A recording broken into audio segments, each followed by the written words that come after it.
नमस्कार, मैं ज्ञान प्रकाश आप सभी का Prerna career GS point YouTube channel पर आप सभी का स्वागत है। आज मैं आप सभी को रक्त समूह के विषय में बताऊंगा।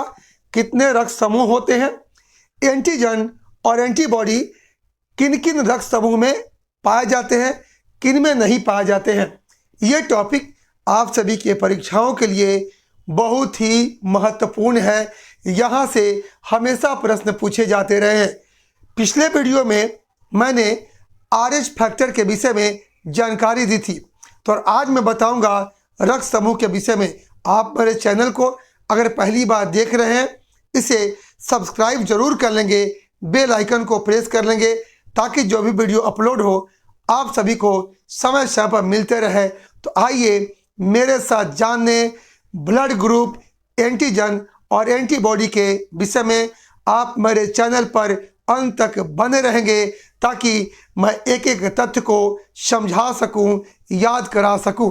चलिए, तो सबसे पहले ये मनुष्य का ये रक्त समूह जिसे हम ब्लड ग्रुप कहते हैं, और ये रक्त समूह का खोज लैंड स्टीनर ने किया था, जबकि रक्त परिवहन का खोज आपको विलियम हार्वे ने किया था।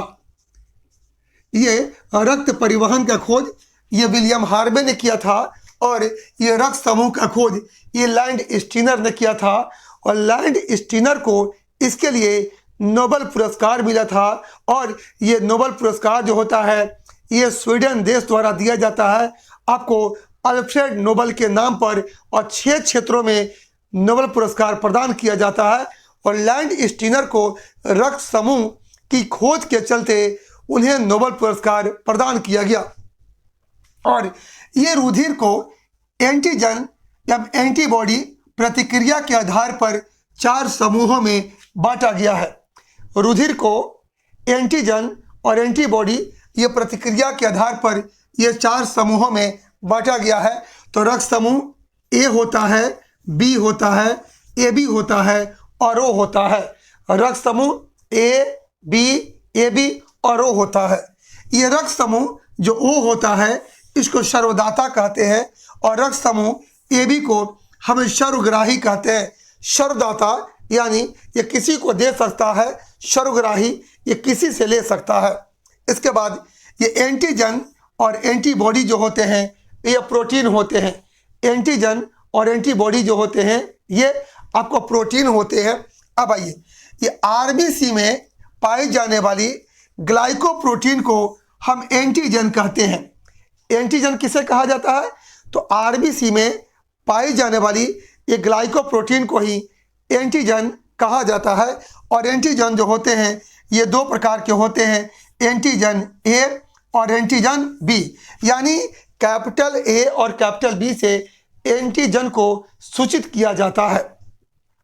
अब आइएगा, ये एंटीबॉडी क्या होता है? तो रुधिर में एंटीजन के विपरीत एक प्रोटीन पाया जाता है। रुधिर में एंटीजन के विपरीत एक प्रोटीन पाया जाता है जिसे एंटीबॉडी कहा जाता है। और एंटीबॉडी जो होते हैं ये 2 प्रकार के होते हैं, एंटीबॉडी A और एंटीबॉडी B। एंटीबॉडी को हम स्मॉल a और स्मॉल b से सूचित करते हैं, जबकि एंटीजन को कैपिटल A और कैपिटल B से सूचित किया जाता है। हम अब बताएंगे आपको रक्त समूह, और उन रक्त समूह में एंटीजन किस में पाया जाता है, किस में एंटीबॉडी पाया जाता है। आइए मेरे साथ। तो सबसे पहले ये रक्त समूह A है। रक्त समूह A में केवल एंटीजन A पाया जाता है, और रक्त समूह A में केवल एंटीबॉडी B पाया जाता है। रक्त समूह A में एंटीजन A पाया जाता है, और रक्त समूह A में एंटीबॉडी B पाया जाता है। अब आइए, रक्त समूह B में केवल एंटीजन B पाया जाता है, और रक्त समूह B में एंटीबॉडी केवल A पाया जाता है। अब आइए रक्त समूह AB। रक्त समूह AB में एंटीजन A और B दोनों पाया जाता है। कौन सा रक्त समूह है जिसमें एंटीजन A और B दोनों पाया जाता है? तो आपका जवाब होगा रक्त समूह AB।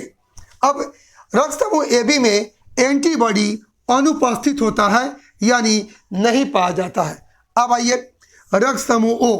रक्त समूह ओ में एंटीजन अनुपस्थित होता है यानी रक्त समूह ओ में एंटीजन नहीं पाया जाता है और रक्त समूह ओ में एंटीबॉडी ए और बी ये दोनों पाया जाता है। तो आज मैंने आप सभी को बताया रक्त समूह किसमें एंटीजन पाया जाता है, किसमें एंटीजन नहीं पाया जाता है, किसमें एंटीजन कौन सा पाया जाता है, किसमें एंटीबॉडी कौन सा पाया जाता है। तो ये जो है टॉपिक आप सभी के परीक्षाओं के लिए काफ़ी महत्वपूर्ण है। ये वीडियो आपको कैसा लगा कमेंट बॉक्स में ज़रूर कमेंट करेंगे, लाइक करेंगे, शेयर करेंगे। पुनः मिलूंगा इसी तरह एक महत्वपूर्ण टॉपिक के साथ। आप सभी को बहुत बहुत धन्यवाद।